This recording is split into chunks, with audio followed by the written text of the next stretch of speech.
Excellent. And for everybody who just happened to pop in, we are in the pre-show setup of tonight's presentation. So just so you know, I think we have just a few minutes to go. We're One more live. minute. All right.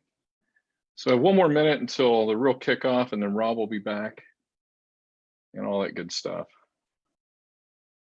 So, all right. Yeah, I'm looking forward to tonight. This will be good. We'll see what happens, right, Margaret? We will. I am back. All right, cool. I think we're all here. The gang's I all see that here. Pat's joined us. All right. So Pat's in. All right. That's cool. I'm excited to connect with everybody through the chat room tonight. That'll be really nice. Could use all of their good energy this week. Yes. Cynthia's with us. Sweet.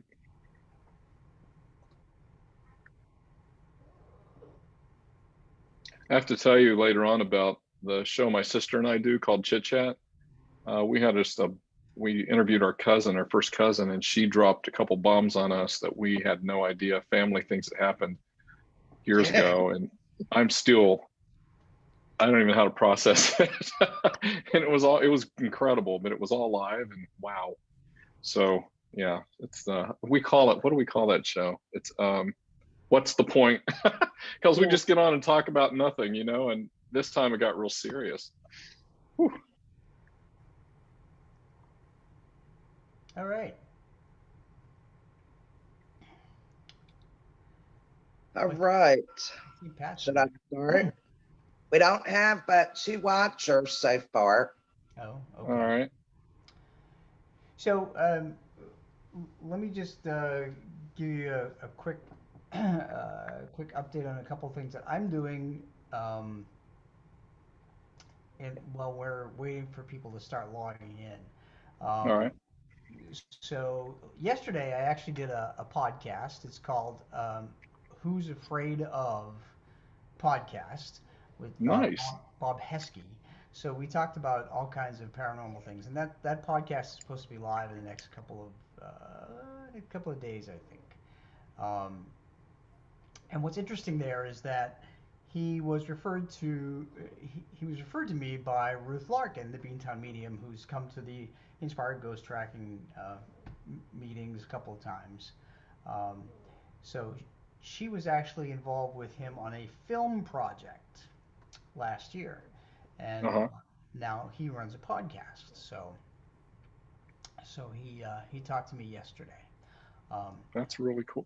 Yeah, and what else is interesting, I guess timely too, is that one of his friends lost a dog, and he wants to have his friend talk to me tomorrow morning because of pet communications. Oh, wow. Yeah, so all kinds of things going on.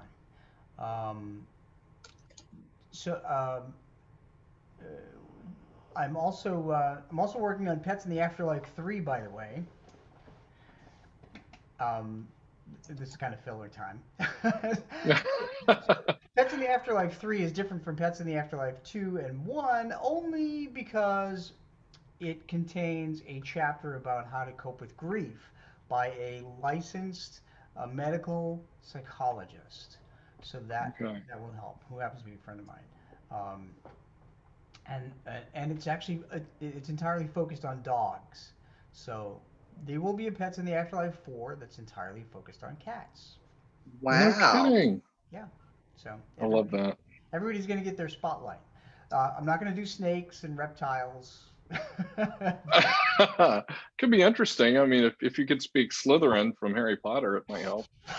Yeah. Yeah. Maybe I'm Slytherin. I don't know. I have to check. I kind of skipped that. I think I'm actually Ravenclaw. I did the Harry Potter test online, so the House of Ravenclaw made sense. Okay. But that sounds awesome, Rob. I'm excited to hear and see that. Yeah, it's pretty. It's pretty good. There's so many people that I talk to all the time that I get messages from that. There's just way too many stories to put in one book. So I figured I would separate them into dogs and cats because everybody wants to read about, their type of pet. Um, so That's today really cool. we're gonna talk about spirit guides, right? Yeah, And we're gonna talk about meditations and all kinds of things. And so for everybody who's on, Margaret, how many people do we have on with us now? It shows 7, but I think we're 3 of the 7. Oh, okay. I think that means 7,000 actually. So. Are you on Facebook, Rob? Yes. Yeah, I am too. Yeah, I'm watching it now. Yes, because he just commented. Okay. So if anybody's schizophrenic, we can double the number. Cheryl's here. Call in from your cell phones and your laptops. And yeah, I'm reaching. Every device. No, what's really interesting about these shows when we do them, and it is the same with this other one that I was telling you about with my sister. We'll get at any given time 10 to 20 people that are watching right then. And then by the end of the night, the number just soars. The viewers go way up because people watch this when they have a chance to do it, which is really wonderful about this. And maybe one of these days we'll put this on a YouTube channel, and I think that'll help too. It's easier to find. Yeah, I'm learning how to do all that now. We'll see what happens. I could probably download it and once we're finished with the program and do that.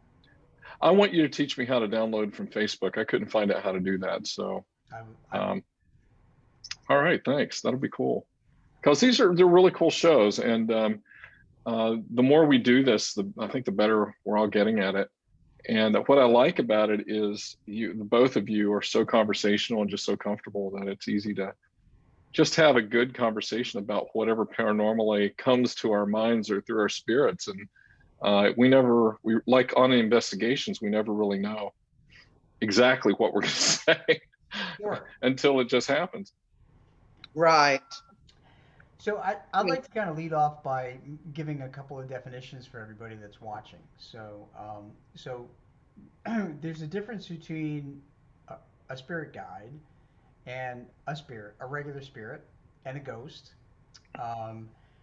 So just a foundational kind of thing that we're all energy, and when we die, the energy couples with memories, personality, and knowledge.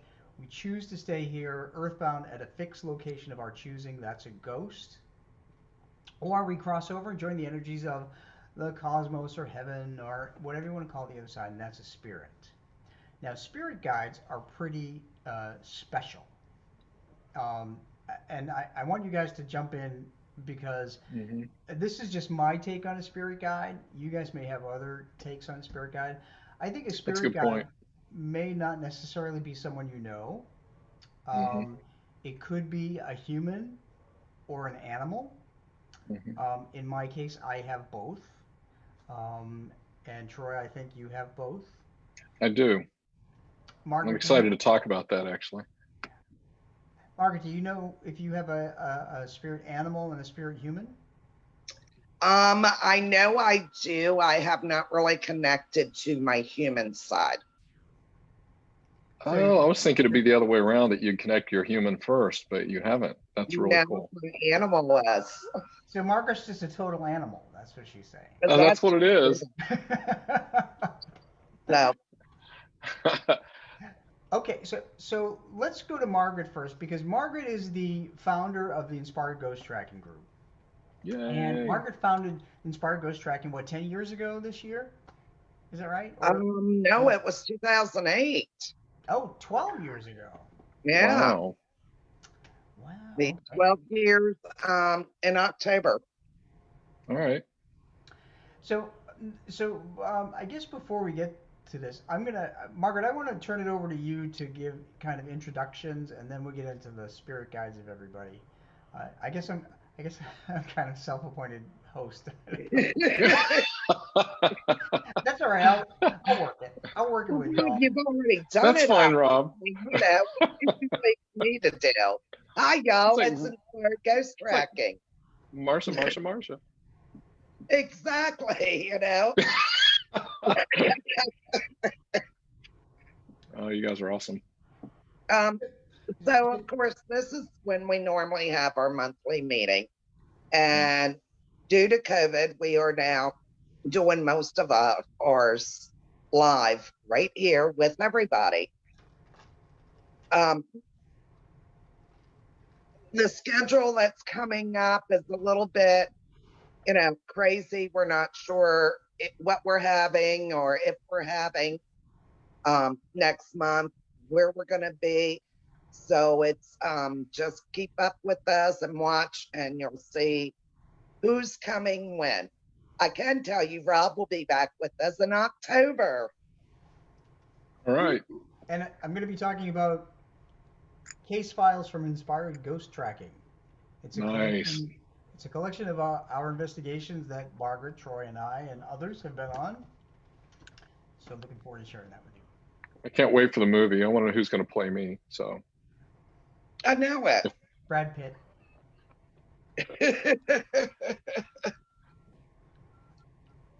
So Margaret, is there anything else coming up that you want to share? We have started, or we will be starting back on some of our public investigations. Our next one is August 15th. It is a go at this point. So we are ready to go, and we have double bookings this month, next month, and I think in October we have 2 every month. Just trying to catch up with the ones we've had scheduled all year. So that sounds good. Bring your masks. Yep, bring your masks. Car. But it depends on how comfortable we are. Like, what's nice about being a medium on investigations is you can do it like remotely. So you might have a medium in your pocket, like Rob in your pocket, Troy in your pocket. That's small. I'll call you during it, Troy. Okay. All right. And I might join you. It depends on where we are. Together. Okay. Yep. So where is that investigation, Margaret, in August? All right. The 15th, we're going to the Apollo Theater in Martinsburg, West Virginia. Oh, cool. Wow. So it's a pretty large place. So very easy to keep social distancing. What do you know about that place? Is it known to be pretty haunted, or? I don't recall all of the stories, but we had lots of stories listed on the meetup site. And the way it sounds, it is very haunted. Wow. So we should be running into something. I really do miss going on these investigations and all of that. It's just really interesting to walk through and pick up on energies and all of it. And the public investigations, we've talked about this before. It's like, it depends on my purpose for going. I only will go to the ones where I really think I can help either the ghost energy that's trapped, or somebody of the family, or a descendant of the family, or somebody that lives there now in some way. That just feels right to me. And otherwise I'm out of my element. If I'm going just to go check out ghosts, which some people do, I don't feel like I should do that. So I have to be really guarded with the giftings that I have. And I know you all have respected that, and I really appreciate that. That's like, when we go on these public, and I hate, I divide myself between investigator and medium. It's very hard for a medium to go on investigations without wanting to cross them over. And if you're on a public investigation, and I hate saying it this way, especially when I'm sitting here with the two of you, but the people are making money off of this. They don't want you to cross over. And you have to respect their wishes, whether they're right or wrong on it. But if we did a private investigation and the owner said, well, I don't want you to cross them over, I just want to know they're here, we have to respect their wishes. You can't cross them over if they do not want us to. Sure. Yeah, that's something that, and that's controversial because those are the ones I don't go on. Because if a ghost energy comes up to me if it needed help, I'm not gonna hold them hostage for any reason. I'm gonna basically let them go. Mm-hmm. But with that said, there are places where ghosts aren't ready to cross over anyway. They don't even ask to cross. They want to stay and be in that location for a period of time. And that's often the case, Rob and I, isn't it, Rob, that we have to ask first, and if they want to go, they can go. Yeah. It's totally choice. And some stay, like the ones at Belmont Manor. There's some there that choose to stay, and I respect that. Yep. By the way, I took a look at that West Virginia theater, the Apollo Theater, just so you know. Yeah. It's supposedly haunted by the architect of the theater, who took his own life with some kind of gas there. Wow. So he's probably walking around in there. His name is Reginald Gear. Yep, his body was found with a gas tube next to it. So. That is the second story I've heard of an architect that took his life because of something. The one that really blew me away is here in D.C. And what's the name of the building that it's the big ornate, tons of columns in the building that the vice president works in? Is it the Eisenhower building? It's like this beautiful, like palace-looking thing. And it turns out the architect was well known, and he was known for a variety of work. And when they finished that building, there are so many columns and windows and just decorations all over it that people of the day made fun of it and made fun of him. And it was like this huge embarrassment for him. And he killed himself as a result of that, from the way the story went. And then later on, now it's like this, well-known icon in the city, and people go just to see the building. And it's very beautiful. But for that time and their style, it wasn't. They weren't ready for him, which is often the case. Yeah, I love those backstories. They're pretty cool. Rob, Diane's saying she can't hear you too well. Oh, well, Tom would say that's a blessing. Well, no, that's all right. I'll speak up. I'll speak closer to the microphone. So Apollo Theater looks quite interesting. All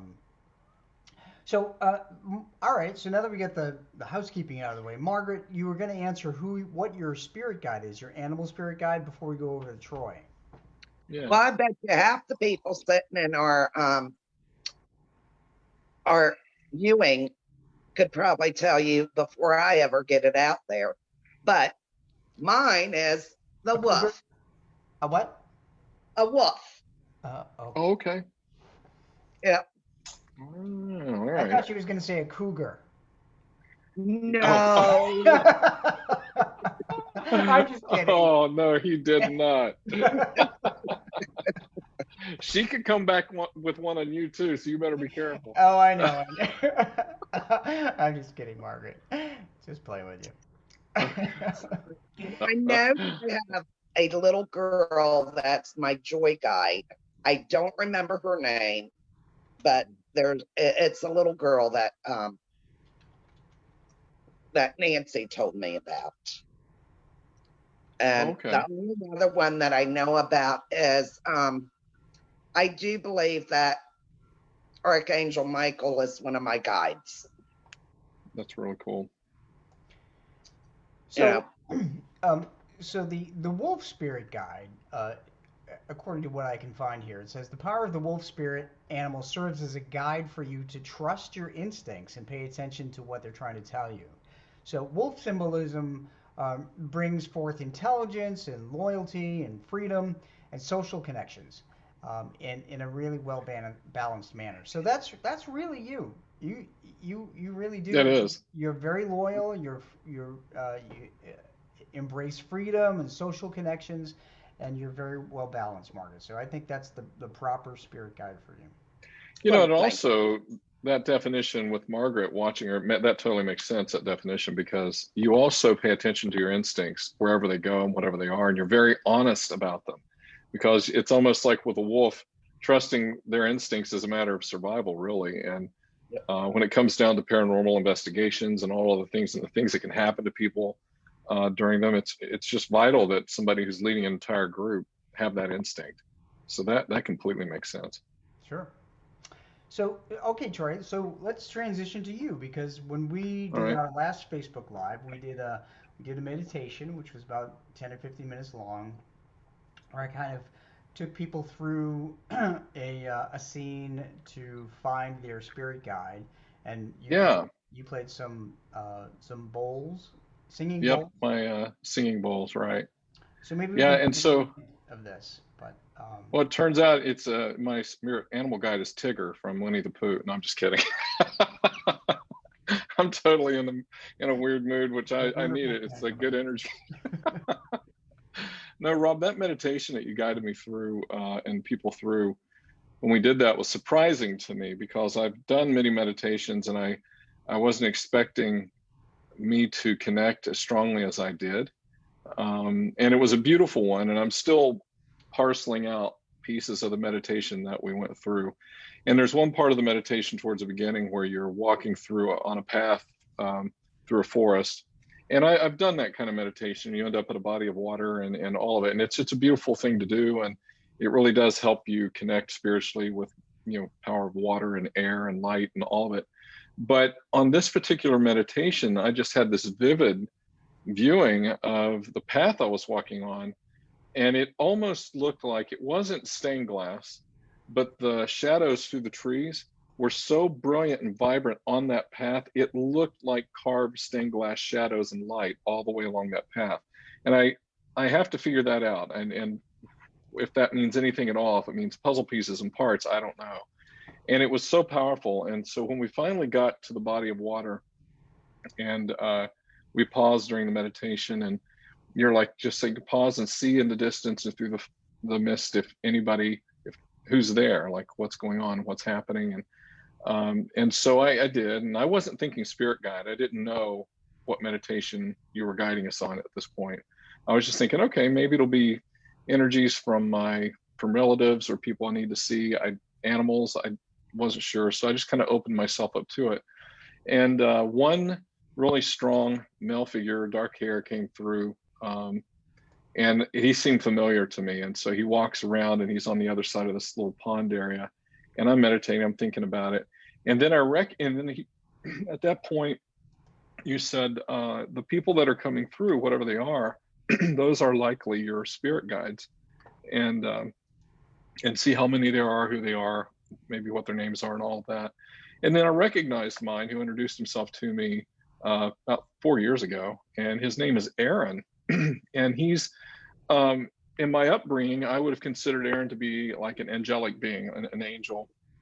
A lot of people talk about spirit guides as angels. Other people separate them completely. And there's lots of different views of what spirit guides are and why they're here. Some are relatives who've crossed over in spirit and are with you. And I feel my dad around all the time, but I don't know that I officially consider him in the spirit guide category, because he's there as my dad. He's there as, he's always been a person connected to me and my family. But Aaron is very different. Aaron seems to, when I'm in meditations, I'll sense Aaron around. And the thing that's interesting is Aaron is just like another being, like we are really in a lot of ways in spirit. And it's like very different than a normal spirit I would encounter, or a ghost energy. This is like a helper, like a messenger in a way. And it's very angelic in lots of ways to me. And it's just there. And I'm not sure, Aaron kind of works in the background for me. He's like doing stuff. I think it might be to alert me when there's like negative energy or negative spirit energy or ghost energy around me. I think Aaron that's part of his job, and also to keep me on track. That he kind of shows up when I welcome during certain meditations at night. I welcome any power of light, of God, of energy and love into my house, and that's allowed to be there.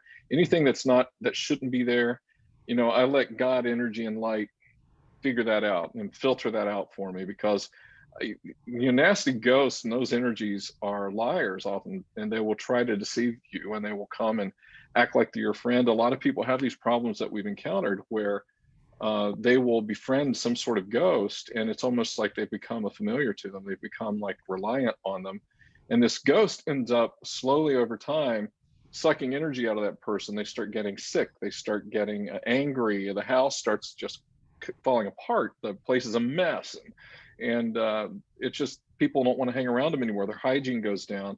And we've seen that happen several times. And it's really hard that when people have coupled themselves with a negative ghost energy or negative energy that they think is a spirit guide, it can mess people up, you know, and it's even when those people are separated from those negative energies, they miss that energy because they had befriended it. It was a presence in their life, you know, like even people who go through life being abused by a relative, when that relative is gone, that was a big part of their life, good or bad. And there's a part of you that has this emptiness, sometimes related. Some people are like happy say goodbye, you know, but that's not always the case, and especially with negative energies that people are connected to.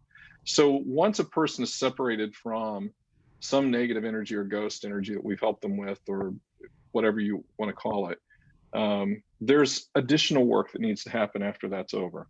It's really not a good idea just to leave them hanging, you know, with all these questions and no direction on how to do it. It's good to invite them to come to groups like ours, or have a couple books or a couple people that can kind of be a mentor to kind of guide them through what are the next steps so that this doesn't happen to me again.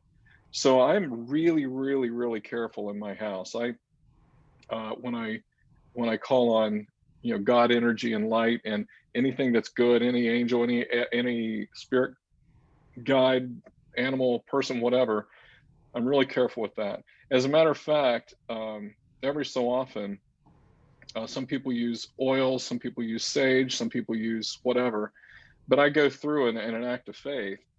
I cleanse my house, and I touch every wall and every window and every door. It's something I do. It doesn't take as long as you think it would take.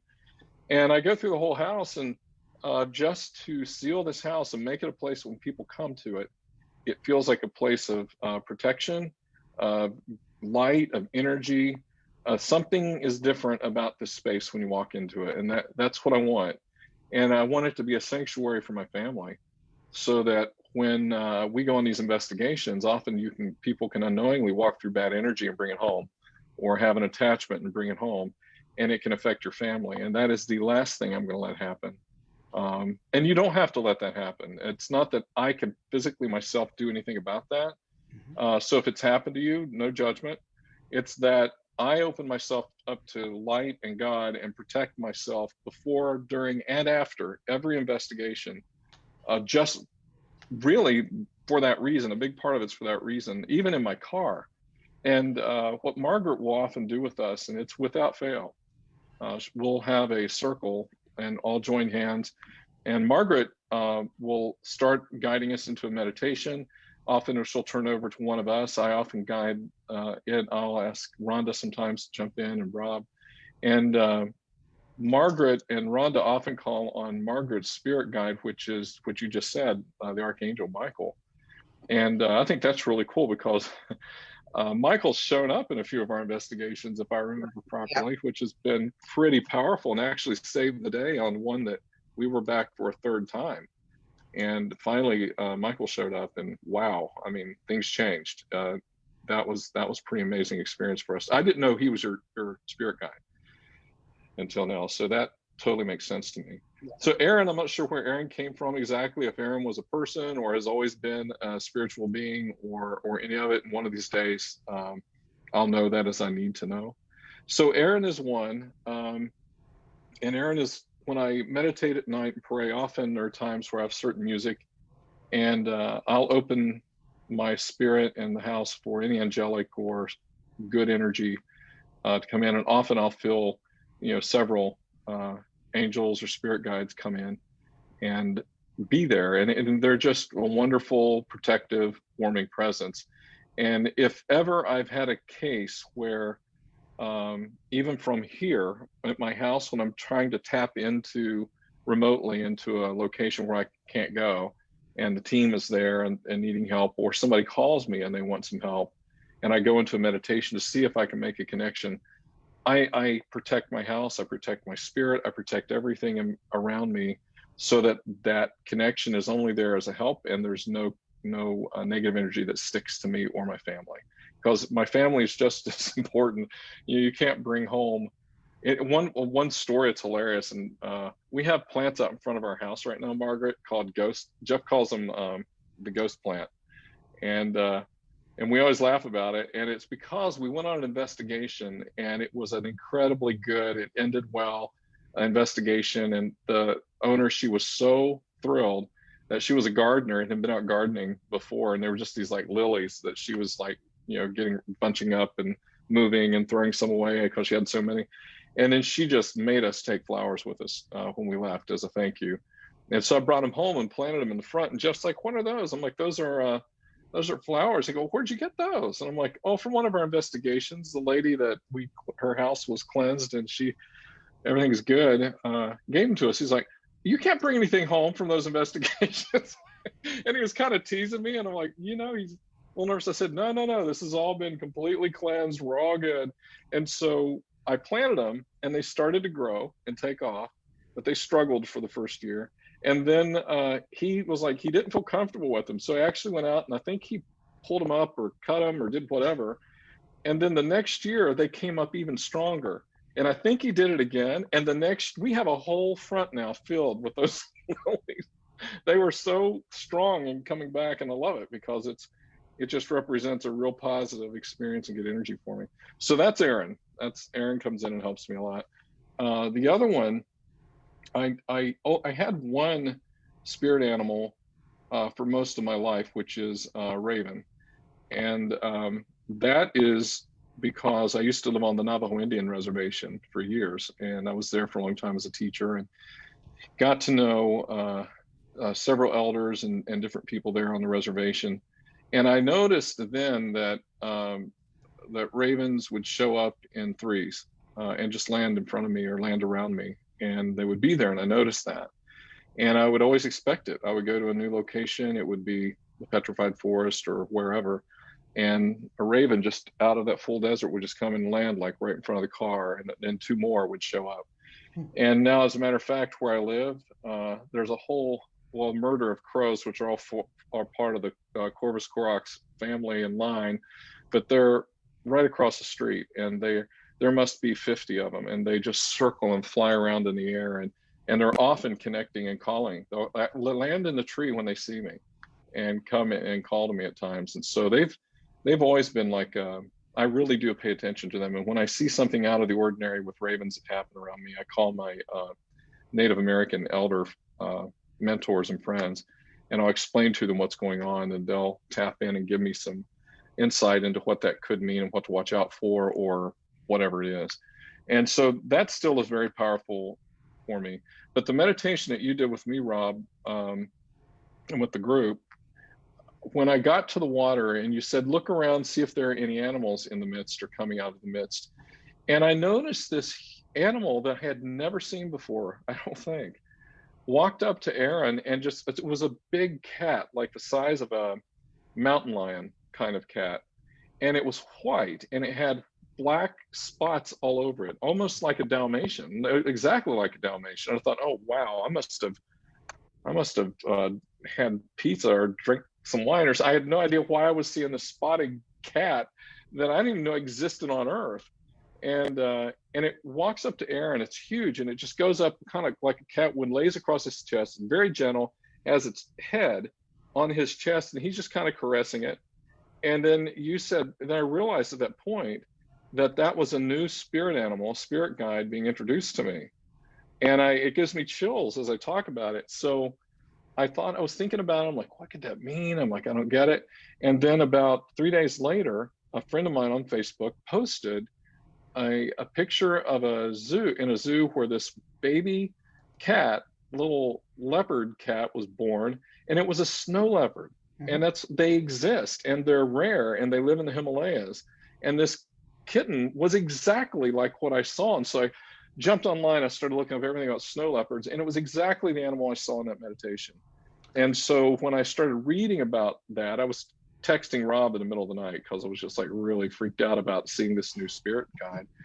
And there was a lot. If you look up snow leopard and look up what it is, it's a real sacred, rare animal. And there's a lot about intuition and spiritual awareness and awakening that are part of that animal and characterized with that animal. I can tell you what it means. Actually, please do. The two spirit animals that you have, Troy, really do define you. So a snow leopard is a symbol of the power of psyche, silence, mystery, perception, intuition, determination, experience, self-reliance, and balance. And that's really that really is you. And and the raven is kind of a complement to that too, because the raven signifies that you have a strong and mysterious force surrounding you, and that really together those things perfectly define you, I think. It really does. It really does. I one of these days, if I go back to India, I'm going to have to go to the Himalayas and see if I can find one of those. I know it's hard to do, and people spend, but maybe there are some people there that know where they are. I can find one even at some location, but I would love to connect to one of them. But yeah, that's powerful, Rob. I love. Thanks so much for that meditation. It opened up the door for my spirit guide, Aaron, to be able to show me a new spirit guide animal. Sure.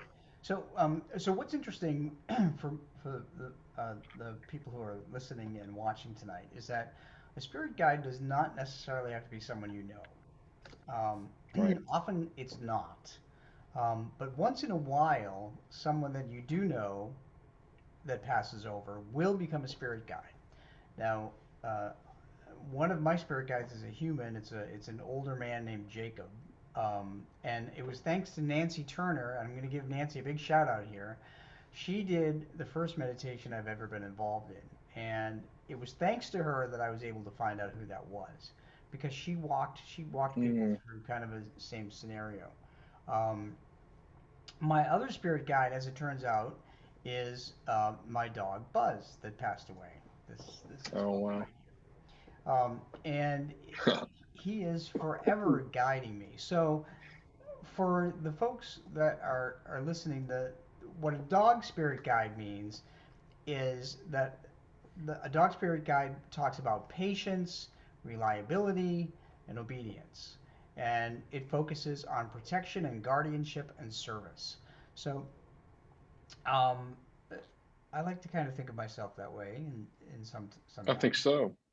I think so. Rob, you know what? It makes sense that when we've gone on some investigations, if you see an animal, you're like the superhero of dogs, because if you see one that you feel is being in any way abused or not taken care of properly, you're the first to jump right in there no matter what and say it, almost like a dog going right at it, like they would be protective. So that totally makes sense.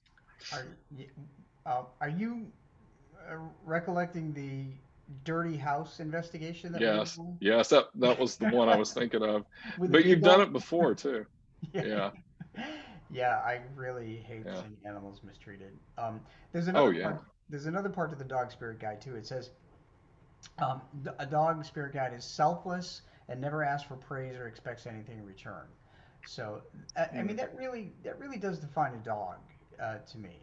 Dog never looks for anything in return. And it's unconditional. Yeah, they teach us unconditional love. Sometime at some point, humans may figure that out, but not right now. If I come back enough times, maybe one day I'll be good enough to be a dog. Because man, that's unconditional love those animals have. So is for anybody online, do you know if you have a spirit animal? You want to mention it in the chat box, and we can tell you what that means. Hey, Margaret, I've been watching while we're waiting on that. There was a couple questions, I think. Not really questions, just different statements and all that. Okay. So we have Diana who's in there, and she's having issues in her bedroom, where it's making her feel sick and all that. I have her.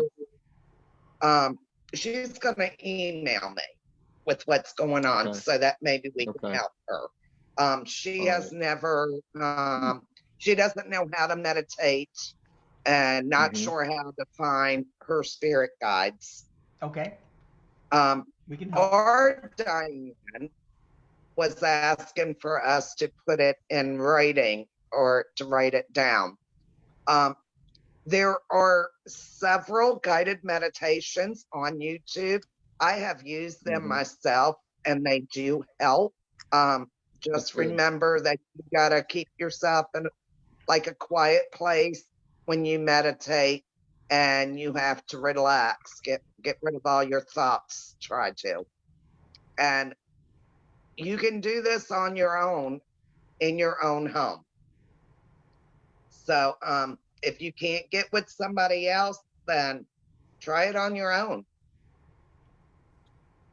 You know, there are so many different forms of meditation too, which is part of the confusion. I think often when people you say the word meditate, they picture someone, you know, sitting in the, you know, cross-leg position on the floor, fingers in the air and bells and there for hours and almost levitating and going into nirvana. You know, there's this whole image, and for a lot of people that is exactly what they do. They don't wonder if they levitate, but they definitely go into a state, and that's the pose they take on often for energy and all of it. But my meditations are not at all like that. Mine can be I can be walking through the woods and having a peaceful moment, and suddenly I feel this connectivity to the trees and the water and air around me in a real special way, and I go into a state where I just pay attention to that and I think about that and I allow myself to feel it, and that is a meditation, whether you realize that's what you're doing or not. Sometimes people will sit there and you'll be sitting in the house or in a meeting or anywhere, and you just kind of you just drift off and you zone out. They call it, you know, people say, wow, you just completely zoned out. It's because your brain and your spirit brought you suddenly, it's like we need to balance. So it's like you go into almost an induced meditative state, which is people call zoning out. And that's a really powerful one, actually, because it can happen anywhere. And for some people, it happens a lot. And that's an indication that you should really explore different ways of meditation, so that it's spirit calling for you to pay attention to that side of yourself, that you need that. All right. So Rob, just so you know, you had asked the question about the spirit guides or you know, with in the audience and all. Tracy says hers is a Black Panther. Okay. So Black Panthers are generally people who are loners and comfortable with themselves. So they're pretty strong and resilient, and that's pretty much what your spirit guide tells you. Um, so the Black Panther spirit guide is supposed to assist you on your path, and sometimes in the form of a real person, like a mentor or a teacher. Um, it says that the Black Panther spirit guide is endowed with great magic and power, which will be increasingly experienced through life. So, That's a very sacred animal to the ancient Mayans and to various cultures, the Black Panther. I mean, it was like the number one major animal that they dealt with. So that would be interesting, if your spirit guide is a Black Panther, to just dig into that culture and see why they felt so powerfully connected to it. It was so powerful to them that they actually altered the shape of their physical heads of certain people to look more cat-like and panther-like. And so what they would do was I learned this because we were there doing some work in Chichen Itza and Yucatan a couple times several years ago. And we had people of the area, archaeoastronomers and different people, giving us stories and telling us about the ancient ways. And there's like skulls that they found, where the shape of the head, like this part is flattened and almost like a cat, you know how the cat's brow goes straight back. And as the babies were born, where their heads are really pliable and easy, they would basically put things on their heads so that it would change the shape of their head. And as the person grew, they looked almost panther-like. So for an entire culture, for hundreds and hundreds and hundreds of years to do that kind of thing, that means that is a very powerful spirit animal. And I would imagine, and this is something else to look into, I would imagine that that means that it could be for good or bad. It depends on how you use that energy, right? Yeah, I agree with that. Yep. So Terry says that hers is a crow. So Cool. Birds of a feather.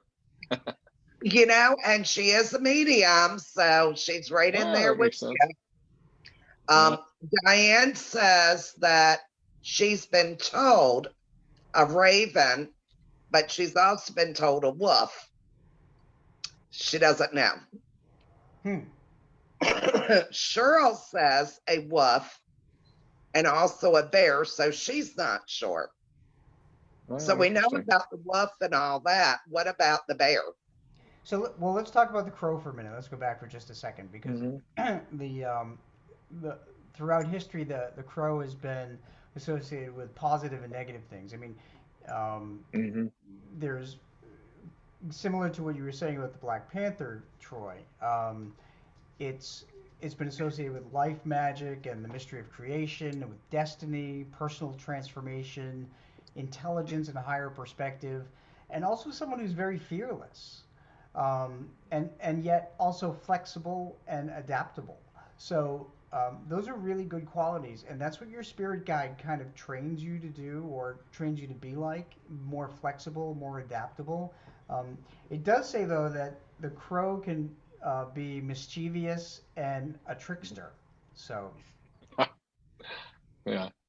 That's true. And I have to say that my dad, I know my dad's spirit animal had to be the crow and the raven, the whole Corvus family, because he was a wonderful spiritually enlightened person, but he was a definite prankster, and he just would laugh. He loved to laugh and play pranks on me all the time. And I played pranks on him, and we joked and kidded around a lot, so much so that I've had to be careful at work and dial it back, because people that I like, I play pranks on. I love to trick and say stuff.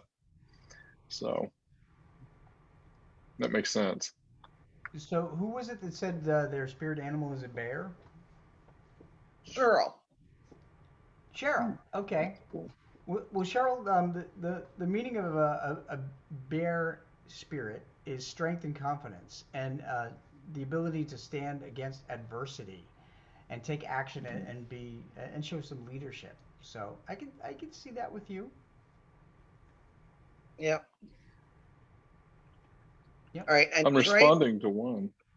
Yeah. You Tracy also said that her other one is a hawk.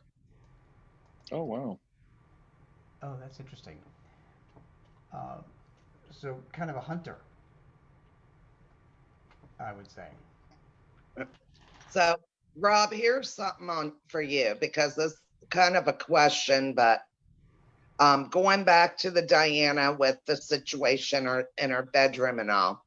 Sure. She says, how do I help my dog not to be afraid? Because she heard that they see things that she can't.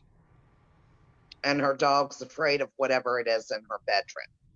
Sure. So dogs can see and hear earthbound ghosts or spirits because of the configuration of their eyes, the cones and rods in their eyes. So they can see faster movement in which it moves spirits and ghosts at a higher vibration. So I would say to acknowledge the entity and ask the entity to leave the room and not come back, and tell the entity that they are bothering the dog. So Troy, what do you think? Well, I had that problem in my house once. I have cats, and two cats, and at the time this happened, it was just one, and cat we have for 17 years. And she often, I mean, she would suddenly, people talk about cats that do this all the time. They really do have strong hearing, so they hear stuff outside and whatever. But once in a while on the couch, man, she would just out of a cold sleep jump and look right behind me. And it would freak me out. I'm like, did someone sneak into the house? I'm like, what is going on? And just, I'm eyes big, alert, and stay frozen for minutes at a time. And eventually I realized, oh gosh, like she's sensing some of the spirit movement that that I sense in the house and things I've talked about. And I sensed my dad a couple times and a different relative in my house, and I would look over at my cat to see if she noticed. And I would be really careful and quiet, and you would just see them. They get used to it eventually, but she would just kind of look over and just make sure it's nothing dangerous. And after a little bit, okay, and keep her eye like this, and finally lay back down, and I would pet her, and she would know that it was okay. So in my case, it was often that animals are going to see things that you don't even know are there sometimes, and it can be good or bad. They just are on alert. And with cats, what I do is I just comfort the animal. I'm like, it's okay, you're fine. You know, I let them know that this is okay. And if I sense it's a bad energy, that's something different. But the idea, Rob, of telling the entity to leave, of course, yeah, I think and to leave the animal alone. On a lighter side, I was in my kitchen one morning and my cat was there, and she got that alert and she ran out of the kitchen and just stopped in the dining room and just looked back like I'd kicked her or something. I'm like, what's wrong? There's nothing in here. Nothing's going on. And suddenly I sensed a little dog, a spirit dog, like come into the kitchen all excited and was teasing her and chased her out of the kitchen because it just loved to play. It wasn't to hurt. And it turns out it was Rob's dog. Sprite. It was Sprite. Sprite that had passed. Yeah, Sprite was. I was just going to ask you that. It was Marilyn, right? Your cat Marilyn? Yeah, it was. Yeah. It was. Yeah. Sprite was I had to tell him. I had to call Rob. I'm like, Rob, your dog's here in my house and scare my cat. Like, can you tell Sprite to back off? Because I'm like, I was like, you need to. And so finally Sprite did and paid attention to me. That's why Sprite came in, because there was a message for Rob that Sprite wanted to convey, and I didn't know that. And Sprite was jumping a lot, and it was important for Sprite to let me see Sprite jumping and jumping and jumping and jumping and excited, tail wagging, just so excited. And it was because Sprite couldn't do that in the latter years of Sprite's life. That there was it was really he couldn't sad thing. Yeah. So and it happened right after Sprite passed. It did. By the way, this is it Dash. Really did. We were talking about dogs. Hey, Dash. I thought I would bring Dash up to say hello. Hi there, buddy. He's a good boy. Hates thunderstorms, but so I would again, just to reiterate, I would tell the ghost or spirit, and it's probably a spirit because your house probably is not haunted. Otherwise, you would be seeing it or feeling it around there often. So it's probably the spirit of a loved one, or person or animal that is just coming by to say hello, and just let them know that it's not comfortable around your dog or cat, whichever one you have, and hopefully they will acknowledge that. It's just like talking to a person in life. It's also it's a very sensitive kind of balancing act, because if that loved one is around for a reason, and they want you to get used to them being around, so that when they do start communicating with you, you don't freak out. Like I just saw a ghost. Your loved ones aren't going to come back to you, and if you're going to freak out and be scared every time they do, why would you want to come back and scare your loved ones half to death? I mean, so I'm always really careful with that. I'm like, if it's a loved one, it's strange and odd, at first, if you really feel them, but there's a level of comfort that you can attain with that loved one, and then you can receive whatever it is, guidance or whatever you're supposed to receive from them. If your animal's freaked out because they aren't used to that person, then that is when you don't want to tell the loved one to leave and never come back. No. But you do want to comfort your animal and say to the loved one, you're freaking out my animal, like Rob's saying, you can really scare them. Is there something you can do to help? And they're just like us. They might do something or ask about how do I help this animal. And my animals have calmed down when I've asked that, and I can tell, like, if it's a spirit energy that's a relative or somebody like my dad, my animals are just totally cool with it now. But they had to learn that, like they'd never met my dad before, so there's just this strange energy comes into the house, and you can't blame them. They're protective animals. It's their home. And once they get, it's like anybody, once they get used to the person, then they're okay with it. But it's a balancing act. Okay. All right, so Tracy has a question. Do any of you see other people's spirit animals? Hmm. Hmm. That's a good question. I don't think I I ever. have to think about that. I've seen animals on the Huh. other I don't side know. that have Okay. passed that are associated with people, but I couldn't. I don't remember I don't ever think I have. feeling that they were spirit animals, spirit guides. That's a great question. I've never thought about that. I don't think I ever have either. And I wonder if that's on purpose. I don't know that. Is it because your spirit animal is very sacred and specific to you, perhaps, to like the individual person? So Yeah, it's personal. um, it doesn't mean a person can't help you find your spirit animal. They might be able to help you through that in some cases. I think that's true with shamanism and things like that. But yeah, I've never looked at someone and said, "Wow, there's a big spirit bear right beside you." I'm surprised. I would think I would have seen that by now, but I haven't. That's a great question. Well, Troy, have you ever seen somebody's human, humanoid spirit guide? I I have seen, yeah, I've seen spirits and or ghosts around someone and spirits that are usually it's a relative or someone with a message. Whether or not that person is a guide, I don't know that I've distinguished that for them or not. They may say, "Oh, that's my guide," and then I'll know. But for me, they don't come with a knowing that that's your spirit guide. Well, okay. Terry says that she gets them when giving a reading. Sometimes they show themselves if there's a message to be revealed. That's awesome. Wow. And that's what I was going to say is that I think different ones that do readings and all that, which if you go back to some of the statements, Diane was told that it was a raven, but then she was told that it was a wolf. Cheryl was told that it was a wolf, but then she Yeah, was told it was a bear. So if by they're being different people. told, then somebody's got to be seeing them. Somebody's got to be knowing that, Maybe. who they are. Yeah. But now they've got two different animals and they're not sure if it's one or either. It's like what I was told when I was first trying to figure out what my spirit animal was is to just be mindful of it in your life day to day. Be mindful that put it out there to the universe that I'd like to know who my spirit guide is or guides are. And just, think about that and think on it, pray about it, meditate about it, and ask light, God, universe to reveal that to you. That's what I did.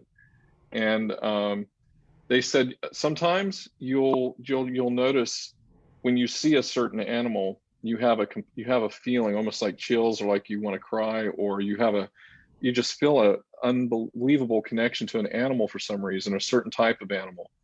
And that's often an indicator, and you can start thinking about that and see if that happens a lot.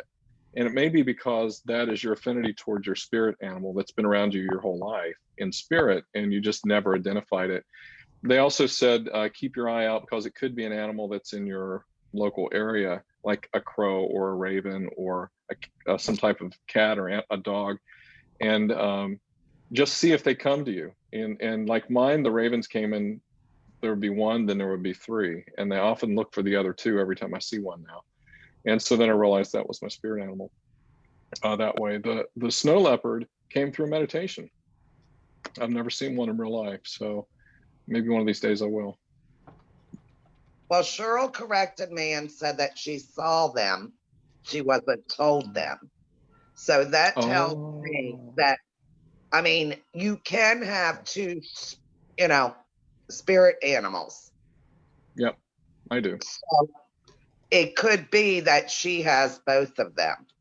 And It could. Tracy says that perhaps they're being told who their totem animals are, Hmm. not their spirit animal.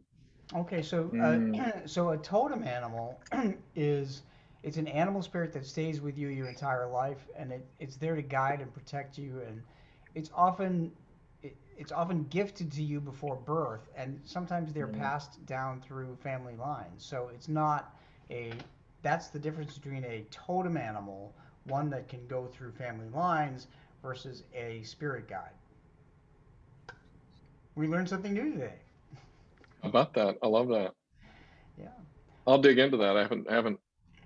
I've heard totem, but I've not really learned about it. So I'll dig into that. That's a good one. Yeah, thanks, Tracy, for bringing that up. Who was So the raven could be my totem?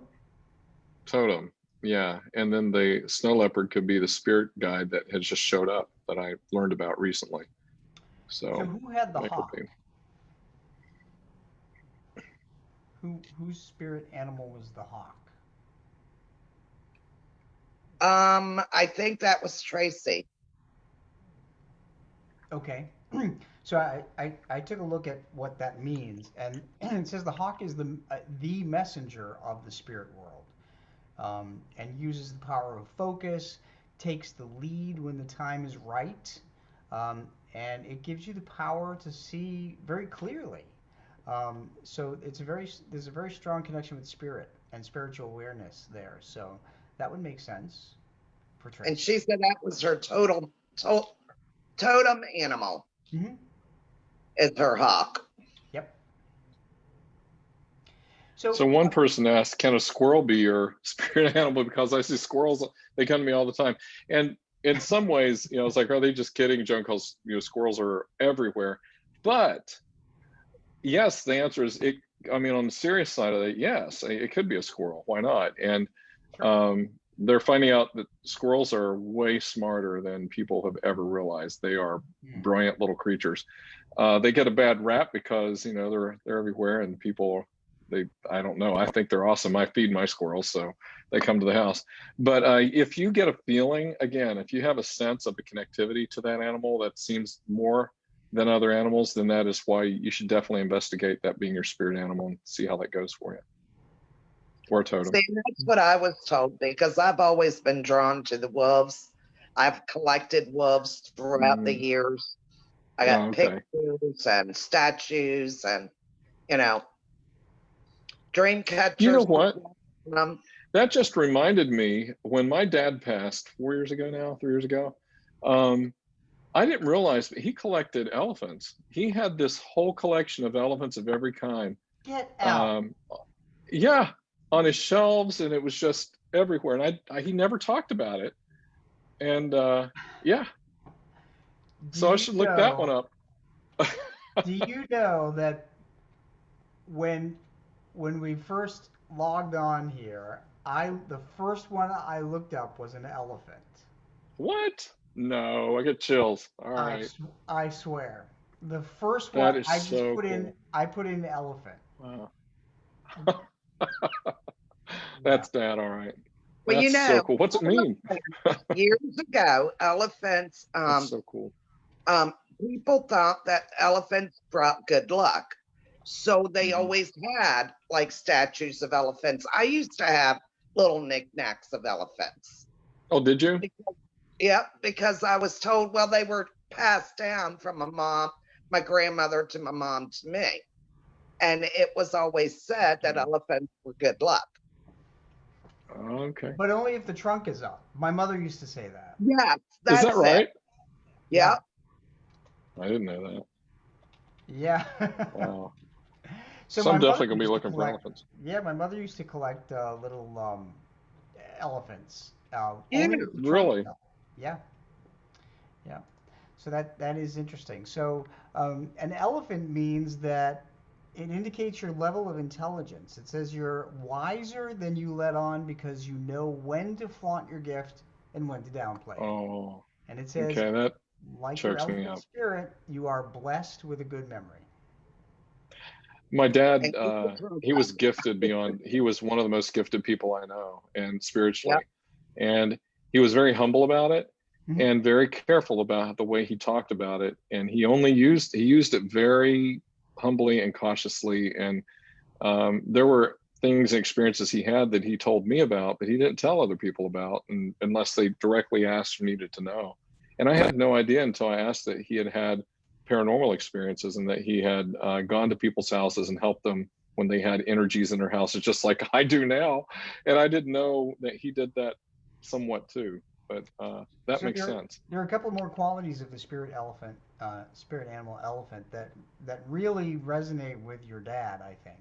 It says they are also the symbolism of extreme courage and tolerance with the Oh, stamina and wow. strength to match. And Boy, it's a I truth. never had the ability to meet your dad on this side, Yeah. but I've sensed your dad from the other side, Hmm. and those are the qualities that he has always conveyed to me from the other side. He was, as you know, he was a minister in a very strict church, and so it wasn't until I was 30. No, I think I might have been, I don't know, early 30s when I came out to them. And I thought, well, Dad's going to just die of a heart attack. I'll be blamed for killing a minister. My mom's going to be the one that'll be supportive, and blah blah Oh blah. my gosh. And I was like, it was that bad. I was like, this is not going to go well, but I need to tell him because I'm with a person I'm going to spend my life with now.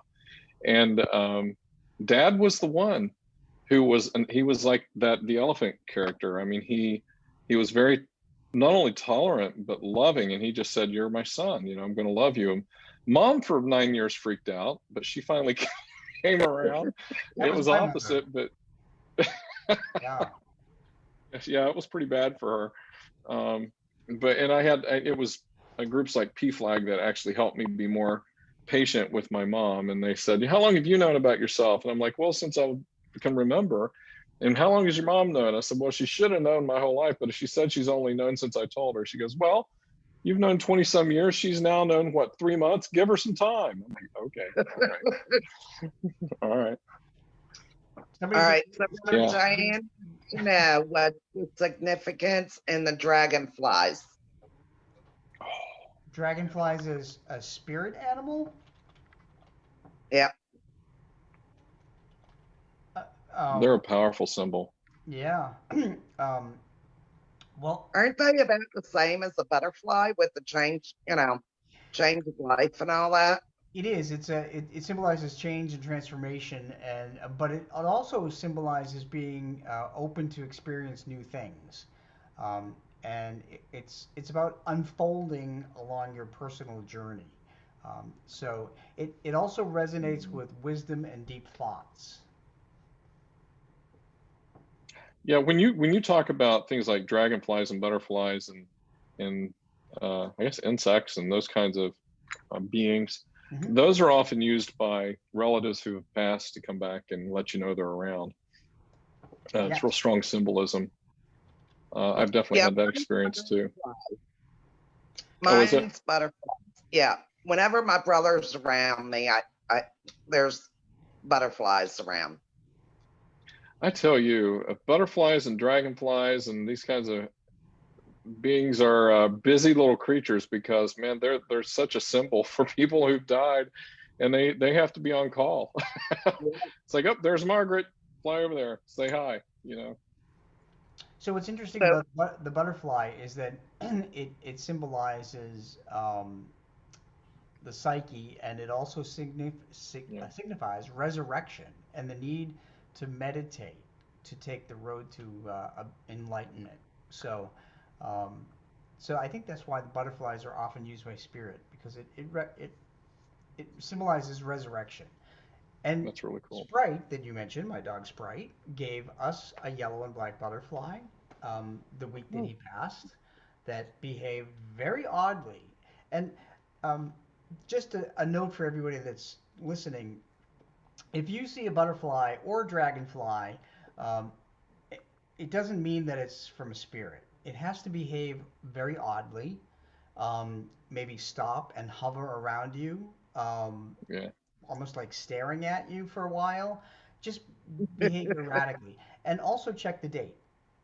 If the date is relevant to somebody's passing, somebody's birthday, somebody's maybe adoption day, if they're an animal, if they're a pet, um, wedding anniversary, then you know you have a sign from spirit. so I have a story about butterflies with my youngest daughter who also resonates with the butterflies and all. So she was coming to visit me one time. She lives in Virginia. She was coming up to visit me. She was in college many years ago, and she got a speeding ticket. And of course, the police officer wouldn't, no matter what she did, he was giving her that ticket. So she had to go to court, and she didn't want her dad to know, even though she was caught in Virginia. She didn't want him to know, so she asked me to go to court. So we're going down the road to court, and she says, well, I hope Uncle Carl's with us because he'll help me get out of this. So we go and we park the car, head off to the courthouse. We walked around this corner, and it was like a swarm of butterflies just came and attacked us type thing. They were all up in our faces and everything. Wow. And I said, yep, Carl's here. That is so cool. Yep. That's beautiful.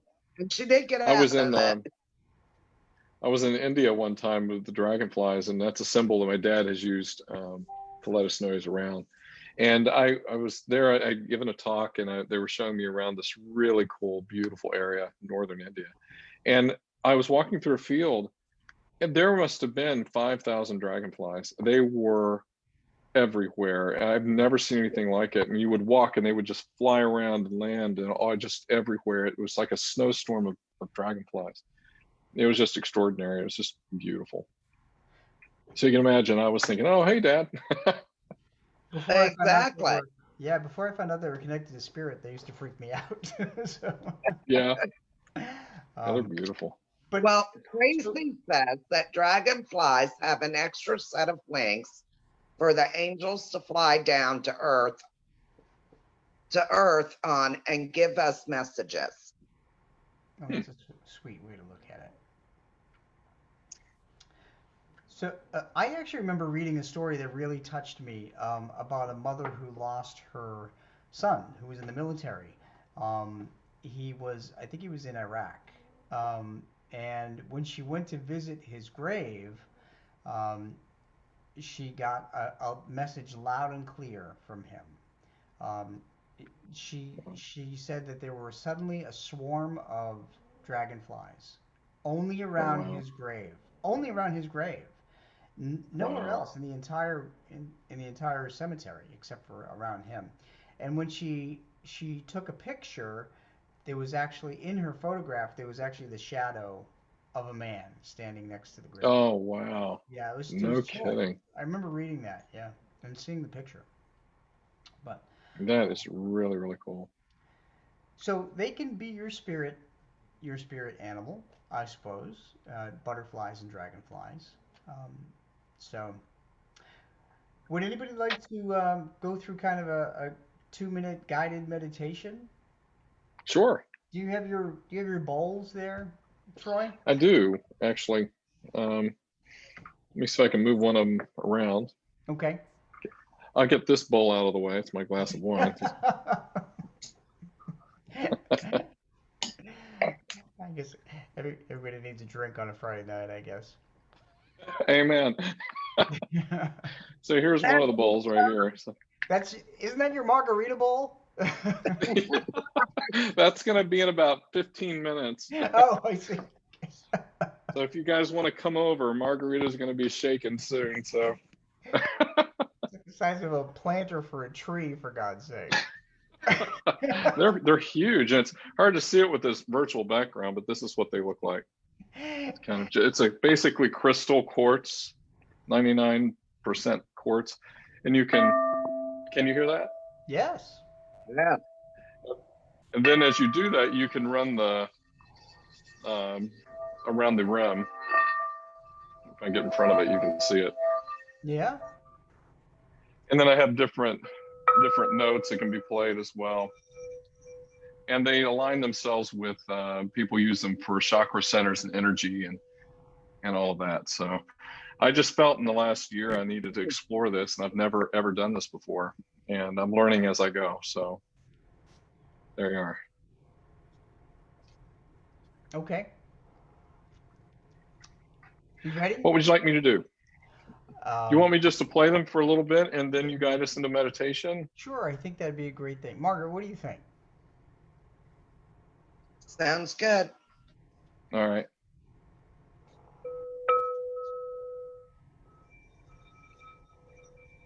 If you can hear it.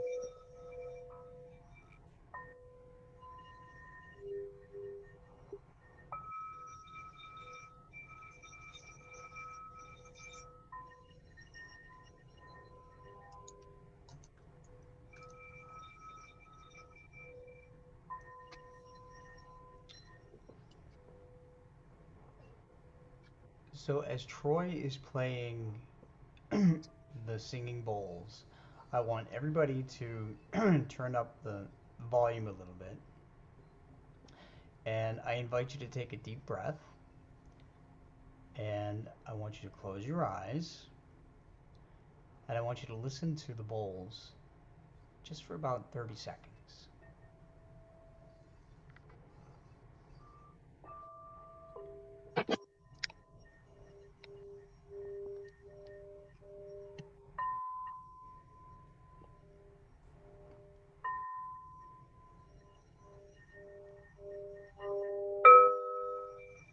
Now take a moment to imagine yourself being more calm and more peaceful and more focused.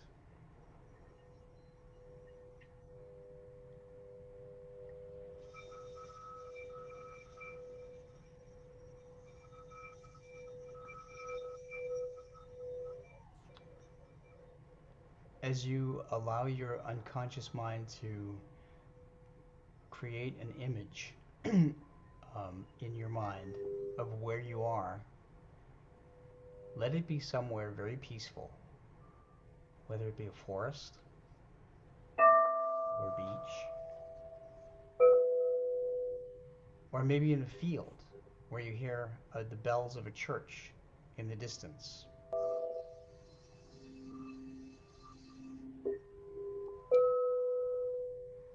If in your mind, stop and look up, and you'll see blue sky and the sun on the horizon, and you'll see clouds drifting by. It's very calm and very peaceful. Take a deep breath and let it out.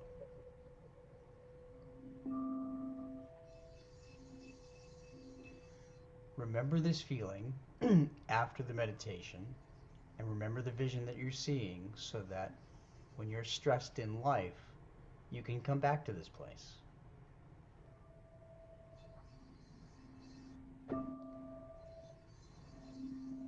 In your mind, what I want you to do is look down from the sky and look straight ahead, whether it be in a forest or a beach, and just start walking toward the sound that you hear in the distance.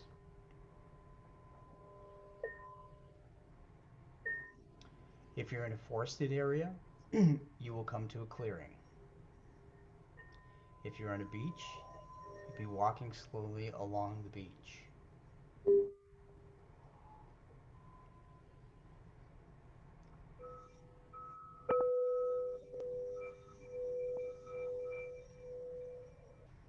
This is where the beach and the forested area opens up and they come together. You will start walking around the beach and you'll see mountains in the distance coming up on the other side of the shore. Now what you're listening to is the sound of a buoy out in the water as Troy continues to play the singing bowls. You'll slowly walk around the lagoon and you'll see somebody. You'll see the shadow of someone at the end of the lagoon. It's either a person or an animal. You keep walking closer, breathing very calmly,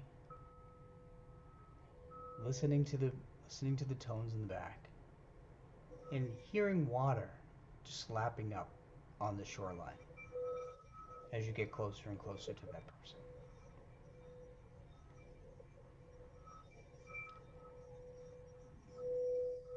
Now you look up and you will see someone standing on the shoreline.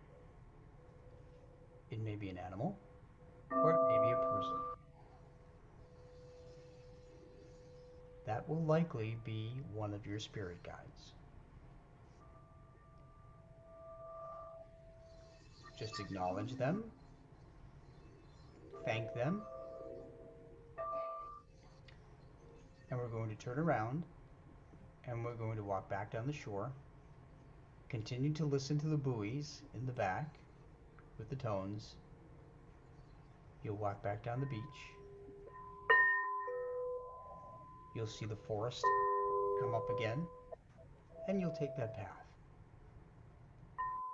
Start walking through the forest, and you'll notice the sun is setting in the background. It's very calm. It's very peaceful. The air is very still. And you can hear birds in the background now. You come back out into the clearing, and you can open your eyes and take a deep breath. And you are back to reality.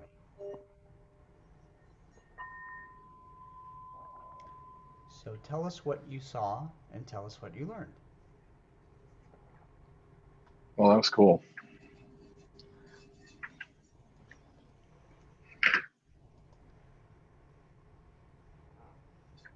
And what did you see? What did you see at the other side of the shore? Margaret, were you following along or? I was not. Okay. Yeah. Wow. It's hard for me to get into it right now. Okay. Well, for the folks who are here that weren't able to kind of concentrate and tune in, you can go back and replay this and then kind of listen to that 5 That's right. meditation, and maybe it'll bring somebody to you. But so that now that we've talked about spirit animals and spirit guides and spirit people, we've talked about protection of ourselves, and now you have a meditation to help you find one of your spirit guides. So Troy, thank you so much for playing those bowls. That was. Oh, you're welcome. Yeah, I love doing that. I was telling Margaret before the show that I have 3 of the bowls now, and they just resonate with me so well that you can get like 8 or 9, do the entire octave and a few other notes. So I'm thinking one of these days when I have a big enough house, I'll probably get them all, and they're beautiful, and you can put lights around them or candles, and I can let them play. I might even set it up so that they play when the wind blows in some way, which would be really beautiful. Okay. All right. But you're very welcome. Yeah, I love them. You got some answers on here. Okay. Let me go back up where I saw the first one. Diane saw a dark-haired man. Cheryl saw 3 figures fighting for control, I'm not sure. And the bear came out. Oh, perfect. Oh, wow. Diane said she's seen a man wearing a hat before you said that she would see someone. Then I seen a wolf. Oh, so there's your spirit guide. There's your spirit. There you go. She said she saw her guide, Maya. I hope I pronounced it the right way. She is an American Indian that she has known for about a year now and communicates with her regularly.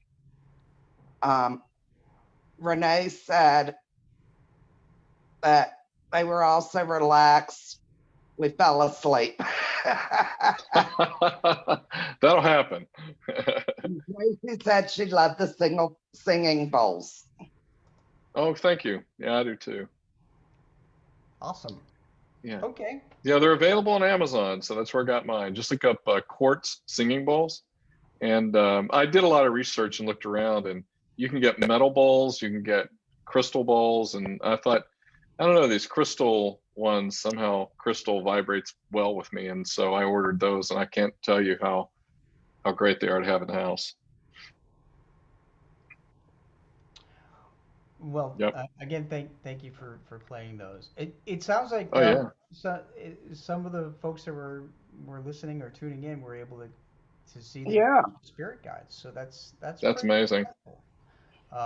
So anyway, I don't That's really have cool. anything more to offer. We've already been on for an hour and 24 minutes, so it's probably too long. Unbelievable. I That is can't. hard to believe. The time has flown, so I will bid you adieu. Yeah, I'm so glad we had this time together. Mhm. Thank you, Carol Burnett. Anytime. Yep. I'm So yeah, guessing. thank you everybody. Good night. Yeah, Thanks, yeah, everybody. it's always a pleasure. Be It's a sure pleasure. to tell people who are looking to tune into their spirit guides to watch this presentation. We'll try and get it up on YouTube and put it up again, but it will be on the Inspired Ghost Tracking Facebook page. Thanks, Margaret. Thanks again to you for letting Troy and I That's propose right. this and go through with it. Oh, well, thank y'all. You saved us. And Troy, you are truly amazing. Truly amazing. Ah, geez, thanks. No, And all just you so are too. You both everybody are. know, tonight was supposed to be Anthony and Dina. But Oh, that's Dina right. is in the hospital, and they had to cancel on us. So please keep Yeah. them in your thoughts and prayers. And hopefully Dina gets better soon. Good news was she doesn't have COVID. Oh, So, whew, good. That's great yeah, news. but she's got a long road to go. Yes, she does. Wow. All right, sending her lots of love and energy. Yes. And all of you watching, so stay safe. All right. Thanks, Good night, everybody. all. Good night.